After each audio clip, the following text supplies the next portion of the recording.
Okay, we're rolling. So cyanide fishing is the use of sodium cyanide capsules crushed into little squirt bottles. Divers use them to catch the fish around the reef. The cyanide doesn't kill the fish, it just stuns them temporarily, and it makes them easy to capture, so they get captured live.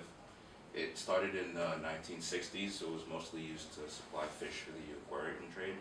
But since then, it's began to become more business-wise, where the fish are being used for restaurants in like Hong Kong, Singapore, and China. And they've captured over 20,000 tons of fish to supply the restaurant trade. It's not it's illegal, but there's not heavy enforcement on it, so there's not a whole lot of things that are done to stop it.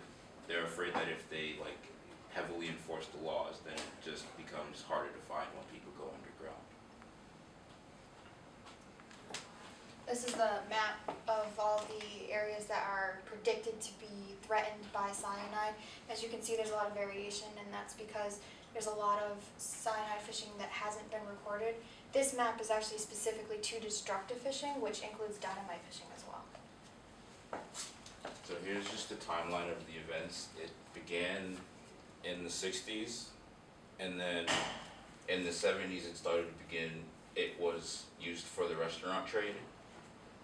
In 1989, various groups started to come together to try to get fishermen, to teach them how to use nets and to get away from the cyanide fishing. In 95, they started to test for cyanide fishing in the fish. And then in 2012, they developed more advanced forms of testing to test the urine to see if they had cyanide traces in them. And this is the biological impacts. You can see like reefs that aren't affected by cyanide fishing and reefs that are. The cyanide disturbs the zooxanthellae on the reefs, and without that, the reefs become bleached. They lose nutrition, and they often die. So here are the regulations in the Philippines. On the surface, they look pretty strict, like 6 to 2 years in prison for possession and 5 to 10 for actually fishing. But the regulations don't actually have a provision in it for searching a vessel suspected of cyanide fishing. So over the course of about 3 years, from 1999 to 2002, there were over 8,000 cases that the police have actually found of cyanide fishing, and of those, there were like 15 arrests and no convictions at all. Okay. So here's the economics of it. In North America and Europe, the retails make about like 5.9 billion in Philippine pesos, but fishermen only get about 1% of that, so they're only about 500 million, which translates to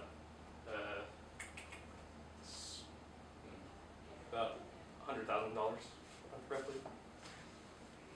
So compared to the amount of damage they're doing to their own reef economy, it's very substantial. The value being it's non-use and use values. Use values being like fishing for food or for tourism, and non-use values include like storm damage protection and carbon sequestration. This diagram just shows the impacts of destructive fishing on an environment such as the Philippines. It shows like the ecological and the environmental impacts, and the role of science is very important with cyanide detection.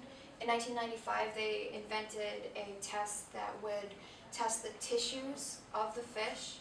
It was very invasive and expensive, and they had a hard time actually regulating with the Philippines to detect these tests. Today, however, since 2012, the testing has improved, and they now test the water that the fish is sitting in instead of the fish itself, and it doesn't have any ill effects towards us, and it's not invasive towards the fish either.